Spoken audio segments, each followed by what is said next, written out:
I was adopted at the age of 7. Not many people know that about me, and when someone finds out, I just tell them I don't like talking about it. They'll give me a sad smile and say, "I understand. It must have been hard for you." They must think my parents died or abandoned me. Maybe I was abused or neglected, and I don't want to relive awful memories. The truth is much worse, much darker. It's easy to forget about it, to push those memories to the very back of my mind and lock them tightly away. But sometimes something triggers them, and this time I just can't ignore it. Let me start from the beginning. I was the middle child in a family of 5. I'd enjoyed a few years of being the youngest child, doted upon by my mother, father, and my older sister Sarah. Then Sam showed up, and the new baby brother brought an unexpected burden to the family. Don't get me wrong, I was ecstatic to be a big brother, and my parents adored the 3 of us. But Sam was a sickly baby, and our finances dwindled. I was too young to even think about money. All I knew is that we were getting fewer presents on holidays, and we didn't get to travel anymore. So about 2 years after Sam was born, when my dad had a business trip just out of state, the whole family jumped at the opportunity to take a small vacation. I remember stopping at my Aunt Lydia's house after a long car ride. She was my mum's only sister, and actually the only extended family member I can remember. Mum and Dad were exhausted. Sarah and I had been bickering the whole way. She was 15 and had no time for pesky little brothers. Sam had slept soundly until the last hour, when he broke out into an inconsolable wail. We weren't staying with my aunt, but she lived close to the hotel we'd booked, so it was the perfect place for a pit stop. I'd always felt a little uncomfortable around my aunt. She was nice enough, but she kept stroking my hair, petting my cheek, and kept me in her sight for our entire stay. Mum later said that Lydia was unable to have kids and thought of me as a son, even though we rarely came to visit. We had the same red hair and grey eyes, I noticed, and wondered if that was why she preferred me to Sarah. "Tom," my aunt said as we were leaving, "I have a gift for you." She produced a woven necklace from her pocket and tied it around my neck. There was a small charm on the end, a small disc carved out of wood, and it had some kind of drawing on it. I wondered if she'd made it herself. She put her finger to her lips and smiled. I realised she'd only gotten a present for me, not Sarah or Sam, and didn't want them to know. "Thanks, Aunt Lydia," I said shyly, and hopped in the car. After arriving at the hotel and unpacking, we had a pretty uneventful first night. There was a pool at the hotel, and Sarah and I were excited to go swimming first thing in the morning. Sarah had spotted some cute boy 1 floor below us, so she spent about an hour picking out a swimsuit to wear. I flipped through the TV channels while Sam toddled around unsteadily, laughing as Mum played peekaboo with him. Dad had left for his conference already. I first noticed something strange a few hours after we'd gone down to the pool. Sarah had gone back up to the room about 15 minutes after leaving. The cute boy was nowhere to be found, so she wanted to trade her cute swimsuit for a comfortable one. I'd waited and waited for her to return, but she'd promised to show me how to do a handstand underwater. Finally, I swam over to where my mum was, sitting by the kiddie pool as Sam splashed in the shallow water. I asked where Sarah was. "Who?" Mum asked. She looked up from her book. I thought she hadn't heard me, so I repeated, "Where's Sarah?" "Who's Sarah, honey?" Chills ran down my spine. I didn't even know how to respond. Just then, Sam tripped and dunked his head underwater, and Mum whisked him out of the pool and onto her lap, momentarily forgetting about me. "Who's Sarah?" The words rang in my ears. I must have misheard her, or she was joking. A knot formed in my stomach, and I couldn't bring myself to ask a third time. I spent the rest of the day in the pool, trying to touch the bottom of the deep end, diving deep until my lungs burned and my ears felt like they would burst. Sarah never came back. You're probably wondering why I didn't make a big deal about my sister going missing. I guess I felt if the grown-ups weren't worried, I shouldn't be worried. Maybe they'd let her go somewhere on her own, and my mum just misunderstood when I asked her about it. What other explanation could there be? But to this day, I don't know why I didn't bring it up again when she didn't return that night, or when I noticed her things had disappeared from our room. The next day, things got worse. Sarah still hadn't returned, and what baffled me was that no one had even mentioned her. It felt like it was a taboo subject, and I wasn't going to be the first to break the silence. Dad didn't have a meeting until the evening, so he was going to spend the afternoon with us at the pool again. "Up you go," he said, as he threw me over his shoulder. I giggled, and some of the tension I'd been feeling since yesterday lifted slightly. We were still up in the hotel room. Mum and Sam were downstairs in the lobby already. Dad carried me out into the hallway and pressed the elevator button. "Oops," he said, "forgot the towels." He set me down and said, "Hold the elevator for me, I'll be back, 2 shakes." About a minute later, the elevator came. I stuck my foot against the door. I could see our room's door at the end of the hallway and waited for it to open. The elevator doors tried to close. Once, twice. On the third time, a buzzer sounded. Obviously, I'd been holding it too long, so I took my foot out and let it close.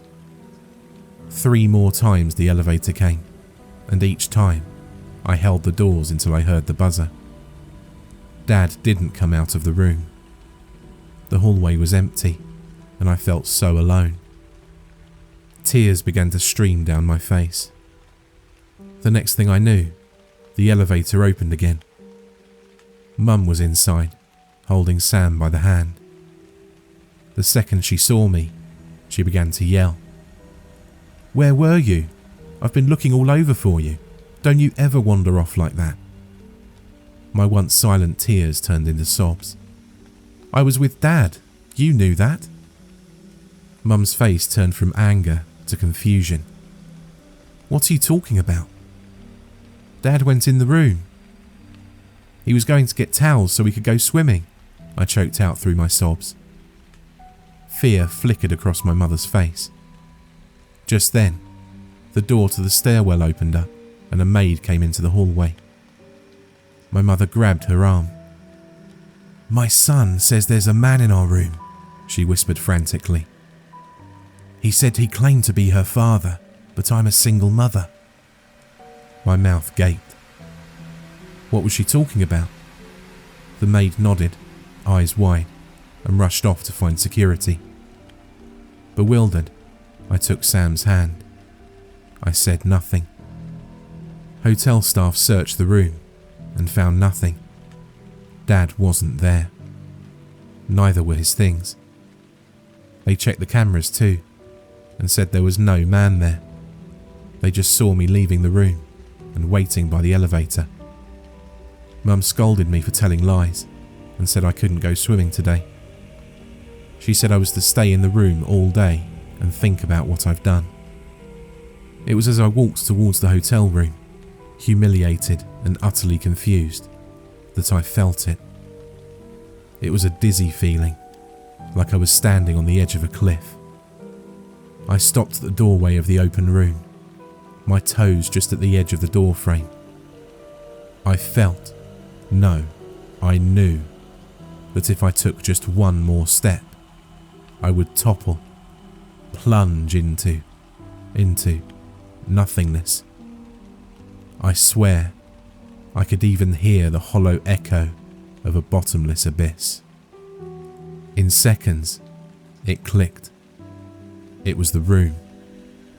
Sarah went back to the room to change, and with the closing of the door, she'd vanished, disappeared from existence. Dad had gone back, shut the door, and poof, same thing. But Mum, Sam and I stayed in the room too, I wondered. Then I realised Dad and Sarah had gone in alone, and now, so would I. This realisation happened in seconds. I took 3 huge steps backward and ran smack into Mum.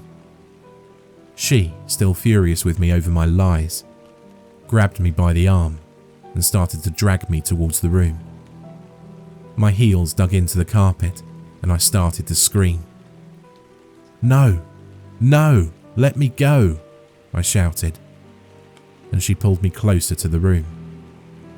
I scratched at her arm and kicked her legs. Even then, I was appalled at myself. This was my sweet, adoring mother, and I'd never lashed out like this before. She had no idea she was pulling me towards death, or worse, nothingness. Guests poked their heads out of the rooms at the commotion.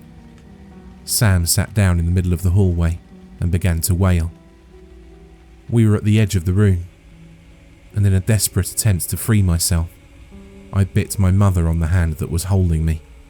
Hard. Shocked, she dropped me and stepped back into the room. I fell to the ground. Then, though it was an accident, I did something that I regret to this day. While scrabbling backwards, my leg kicked out and slammed the door shut. All was quiet. I stared at the door in horror. After what seemed like an eternity, I stood up and, against my better judgment, turned the doorknob. It was locked. Oh right, I thought, and fumbled for the magnetic key in my pocket.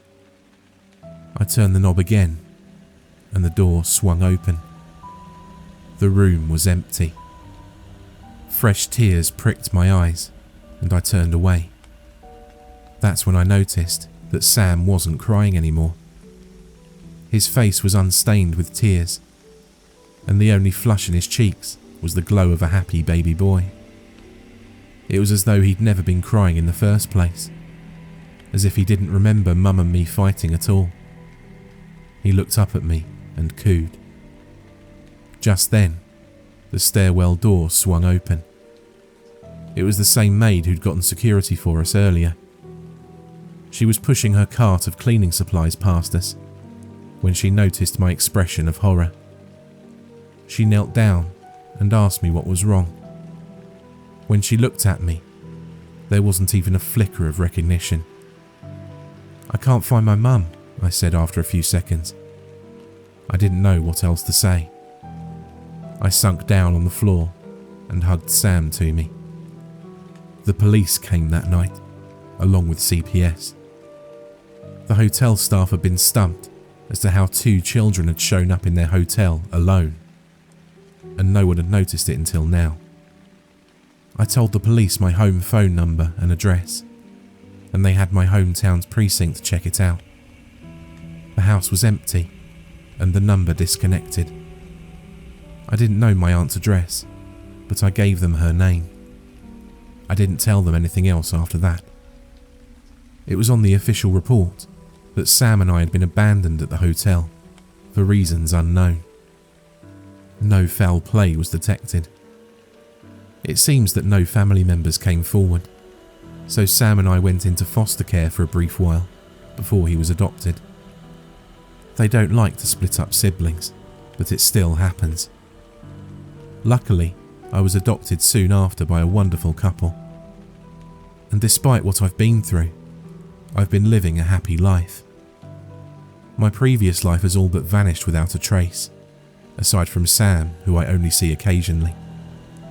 He doesn't remember a thing. One fear has still lingered. I refuse to be alone in a room with the doors closed. Now back to where I started, why I'm telling you this now. Well, my girlfriend Casey and I decided to take a short trip before heading back to college for our sophomore year. Not to anywhere in particular, we just thought we'd go where the road takes us. On the third day, I guess I hadn't really been paying attention to the map, and we found ourselves very near that fateful hotel. It was getting dark, and I only realised where we were when Casey pointed at a sign and said, "Hey, maybe we can stop there for the night." I froze when I read the sign. It was exactly the same hotel. I broke into a cold sweat, but at the risk of Casey thinking I was absolutely crazy, managed to stay calm and suggested we get another hour or two of driving in tonight. I hoped she couldn't hear the twinge of fear in my voice. She shrugged and said that was fine by her. I breathed a sigh of relief. But it was just a couple of miles down the road when I saw something that made me slam on my brakes.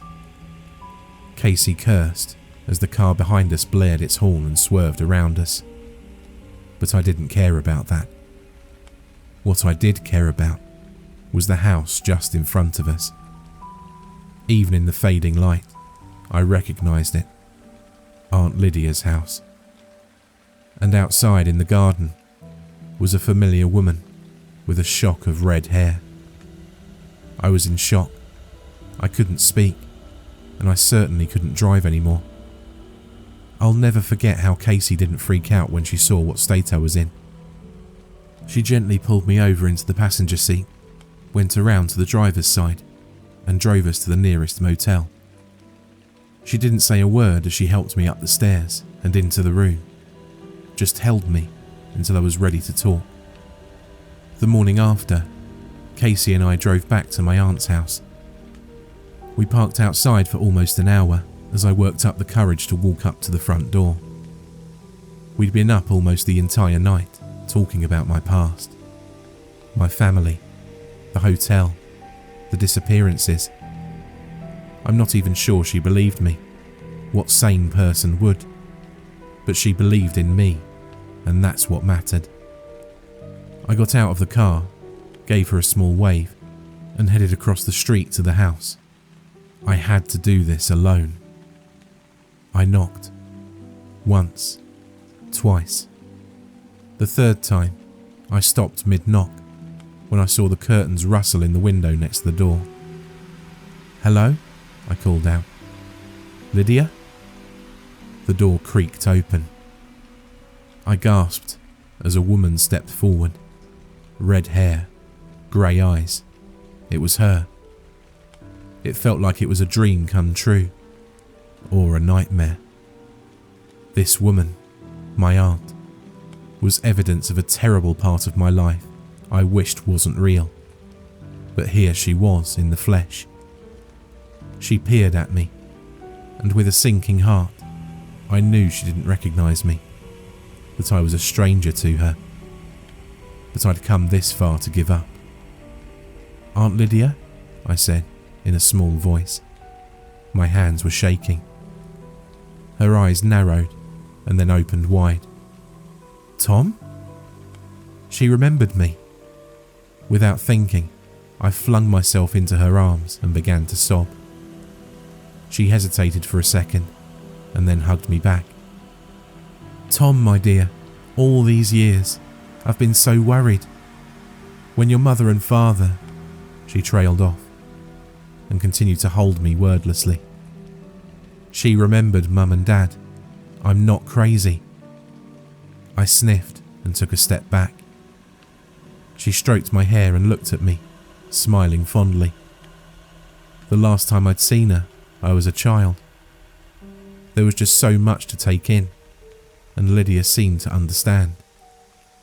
"Why don't you come in for a cup of tea?" she offered, and held the door open. As I entered the house, I heard the car start up. I had my cell phone in my pocket. She'd come back to pick me up when I called. Inside, the house looked the same as I remember it. The walls were a little dingy, with peeling wallpaper, and the shelves were lined with all sorts of little knickknacks. Ceramic figurines decorative plates and utensils, and strange dried flowers. The whole house smelled of herbs of some sort. I wondered if she cooked often. I looked for photos on the wall, hoping to see one of my family, but there were none. She handed me some tea. It was bitter, but the warmth felt good. I sipped it and waited for her to speak.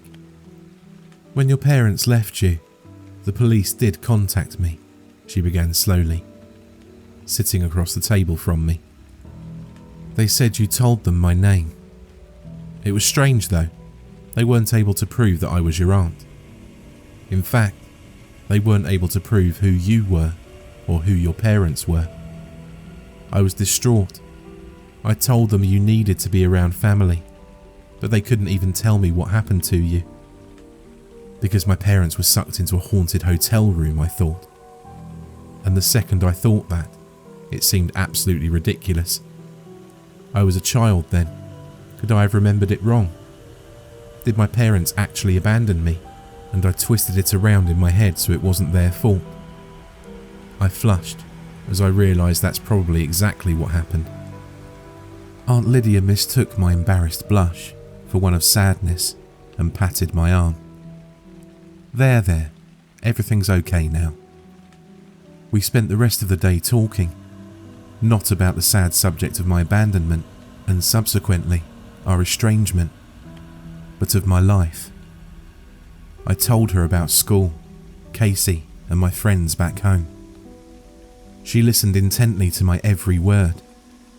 She told me a bit about her life as well, her gardening, her job, and even her fiancé who lives down the road. Before I knew it, it was dark out. I'd been here the whole day. I stood up to go, and Aunt Lydia stopped me. "I have a spare room. Please stay the night. You're always welcome here." I hesitated, but still elated that I'd finally found my aunt, decided to stay. I called Casey and apologised profusely, and she agreed to pick me up the next day. Lydia asked me to stay downstairs while she readied the room. I busied myself by combing through my hair in the bathroom. I found myself wishing I'd brought a toothbrush and bedclothes. Maybe Lydia had some upstairs. I climbed up the steps and saw 3 doors. The first one I passed was obviously her bedroom. She wasn't in there, so I peeked into the next room. Inside was a crib, a rocking chair, and a changing table. Strange, I thought. Didn't Mum say she couldn't have kids? "Your room's this way," came a voice from behind me. I jumped. Lydia took me firmly by the hand and led me to the 3rd room. She seemed a little agitated, and I felt bad for snooping around. My room had 2 double beds, which I also found strange for someone who lived alone. But I was glad I'd be able to stretch out comfortably. There was an uneasy feeling in the pit of my stomach though, and I wasn't sure why. "Thanks, Aunt Lydia," I said, and I meant it. This whole day felt like a huge weight had been taken off my shoulders. She smiled warmly and started to leave. Just then, a thought popped into my head. This whole time, she hadn't once asked about my sister or brother. Not that I knew what happened to Sarah, but she must want to hear about Sam. "Sam's doing okay too," I called out. She turned, but didn't say anything, so I continued. "He was adopted into another family. They live far away, but they're pretty nice, and I see him on holidays." "Oh, that's nice, sweetie," Lydia said. "I'm glad to hear it." She turned and walked away. That was weird, I thought. It was like she didn't even care about Sam, but all day she'd been enraptured with my mundane life. I'd always been her favourite, but I thought she'd at least want to hear if Sam was okay. I pushed the thought out of my mind. It was late, and I'd hardly gotten sleep the night before, so I just wanted to go to bed. I left the door open a crack a habit born from my fear of closed doors. Even with my new revelation that I'd imagined the whole hotel incident, that fear wasn't going to go away so easily. I took my phone out of my pocket, and with it came the woven necklace my aunt had gave me so long ago. I'd forgotten I'd brought it with me to remind her, and it turned out I didn't need it after all. I placed the necklace on the dresser and thought maybe I'd find some clothes in the dresser drawer. It was locked. I sat down on the bed, still feeling uneasy. Then it hit me. The room was exactly the same layout as the hotel room. I felt a little sick. Surely it was a coincidence, but it was exactly the same nonetheless. I didn't want to bother Lydia, but I needed to get out. Just for a minute though, just for some fresh air. I crept out of the room, past Lydia's closed bedroom door, and left the house. It was a breezy night, and I felt so much better the second I was outside. I'm overreacting, I thought, but I still wanted to go for a walk before heading back inside. Just a couple of houses down, I noticed something odd.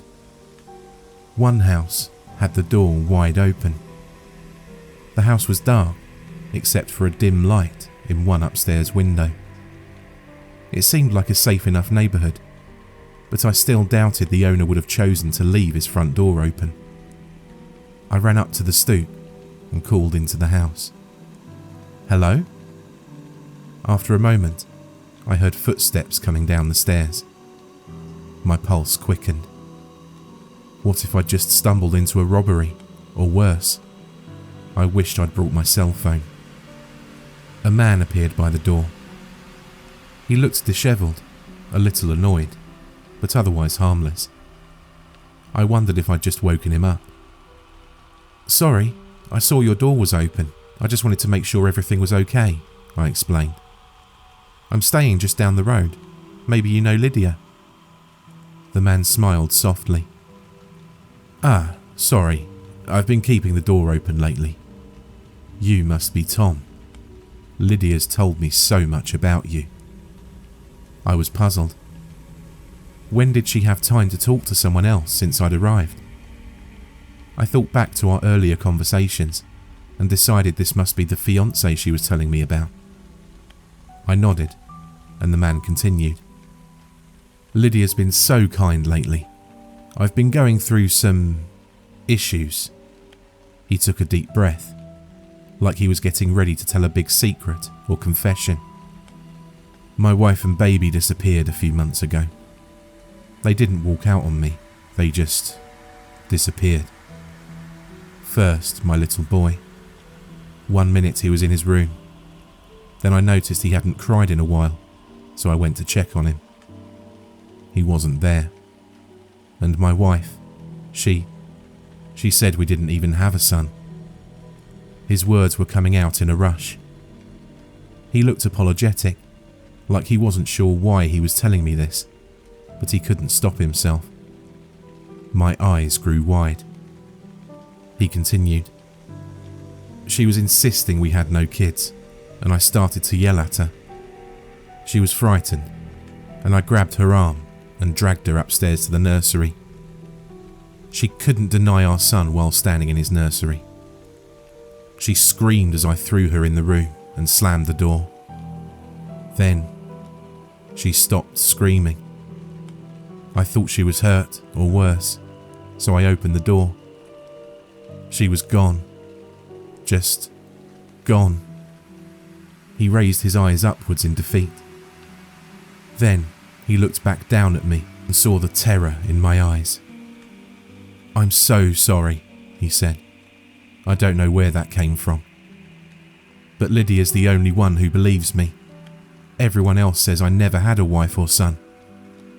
I guess I just wanted to talk to someone else who'd believe me, and you are her son, after all." The word son snapped me out of my daze. "I'm not her son," I said, and another lie occurred to me. "And you aren't her fiancé, are you?" The man looked confused. I'm sorry, she's always talking about her son Tom, who lives out of town.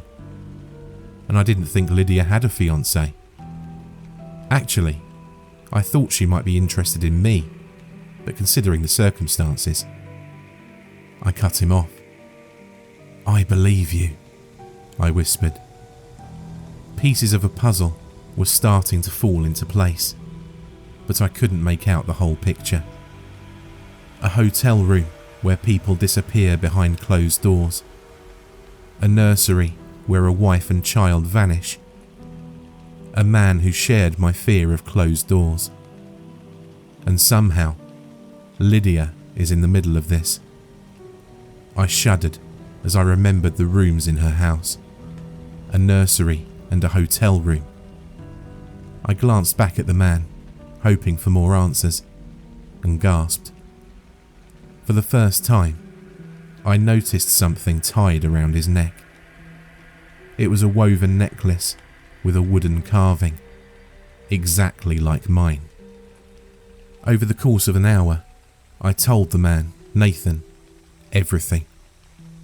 He was pale and shaken by the end of my tale, but mostly he was furious. We couldn't be sure, but we had an idea of what had been going on. He said he'd seen strange books while at Lydia's house. They looked like they had symbols and maybe spells written in them. But she took them away before he could get a good look. It would seem that Lydia, unable to have children, coveted her favourite nephew as her own. Using some sort of witchcraft on the spare rooms in her house, I imagine. She'd concocted a plan to orphan her prospective son, but the plan backfired. Years later, a handsome but married man moved into the neighbourhood, and Lydia's jealousy flared up again.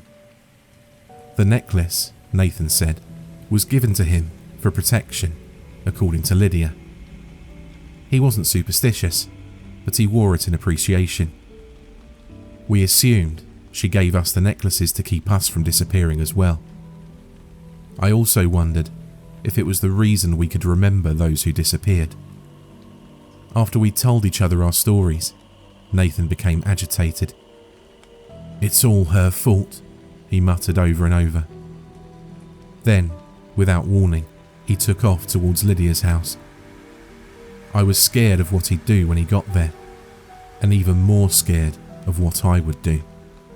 I ran after him.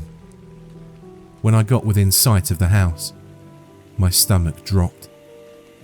Casey's car was parked out front. I don't think I've ever run that fast in my life. I overtook Nathan, who'd had a good head start on me, and ran into the house. I wanted to call out to Casey to see if she was okay, but my gut told me to stay quiet. The living room and kitchen were dark and silent. I paused, not breathing, and I heard a muffled sound coming from the second floor. Then, I nearly leapt out of my skin when Nathan appeared behind me. I put a finger to my lips and pointed upstairs. We crept up the stairs, wincing at every small creak that might give us away. Lit candles dotted the shelves and floor, casting long, ominous shadows. The noise I'd heard grew louder, and I realised it was someone chanting in a raspy voice. As Nathan and I reached the landing, I saw the door to the room I'd been given was open. I stifled a scream when I saw what was inside. Casey was tied to a chair, her face bloody as if she'd been attacked. Lydia was standing over her, in her hand, an open book. I inched closer, and I saw that the dresser drawer was unlocked now and open. Inside, I could see more books, along with what looked like strange dried plants and different shaped rocks or bones. There was something drawn on the floor around Casey's chair. It looked like the same symbol that was on my necklace, but it could have been different. Before Nathan or I could make a move, Lydia turned around Her face was covered in some sort of white dust. It was streaked through her hair and down her front. A mass of bones and teeth and, was that hair, was strung around her neck and hung down over her chest. I couldn't even tell if she was wearing a shirt underneath. When she saw us, she let out a guttural yell and leapt forwards. Nathan froze as Lydia approached. I only caught a glance of his face and saw it was a terrified grimace. But what I was focusing on was the bedroom. I had no idea what Lydia had done to Casey. But if she'd turned yet another room into a death trap, once that door closed, I'd never see her again. I wouldn't even remember her. As Lydia rushed forward out of the room, I dodged to the side and sprinted towards Casey. Outside the room, I heard Nathan yell, then a series of thumps and a final crash. Then silence. Complete silence. I tugged at the ropes around Casey and she started to stir. Every couple of seconds, I glanced towards the open doorway, into the darkness beyond. I was terrified. Was Nathan okay? Where was Lydia? The ropes were almost off when I glanced up again and saw a figure standing in the doorway. It was Lydia, her face still chalk white and her eyes burning. "You ungrateful bastard," she snarled, looking at me. In one stride, she crossed the room and with superhuman strength grabbed Casey and tossed her effortlessly out of the room. She then slammed her fist hard into my stomach and I fell to the floor, completely breathless. I'm not wearing the necklace, I thought. I'm not safe. My vision faded as I watched her leave the room and swing the door shut. I'd lost. But seconds passed and my sight returned. I'd only blacked out from the blow. I looked up and saw Casey, her arm pinned between the wall and the door, keeping it from closing. The door was shaking, as if something on the other side was hitting it with tremendous force. I shakily got to my feet and ran towards my girlfriend, stopping only to grab my necklace that was still sitting on the dresser. For protection.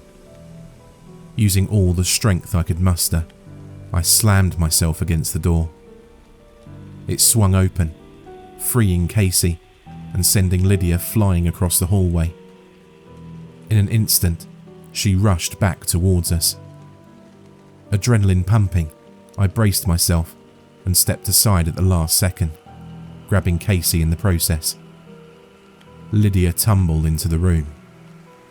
Without missing a beat, Casey slammed the door shut. And then, silence. We waited, holding our breaths, and looked at each other. Then I looked down. Our hands were clasped, knuckles white from the pressure. Clutched between our palms was my necklace. Feeling brave, I opened the door. It was empty. Not only was Lydia gone, but her trinkets and spellbooks were nowhere to be seen. My phone lay on the bed. Casey picked it up and turned to me. "She called me with this. She saw you were gone, and I guess she thought you'd run off with me. She said, 'I'll take away everything he loves until all that's left is me.' I came right over to make sure you were okay." I shuddered and put my arms around her. Suddenly, I felt like all I wanted to do was sleep. After finding Nathan at the bottom of the stairs, shaken but okay, we drove back to the motel. It's been some time now, and Casey and I haven't talked about the incident much. Her arm's still badly bruised where the door slammed on it, but it'll heal. I'm actually not as upset by the whole incident as I should be. It all just feels like a bad dream. But there is one thing that's been bothering me.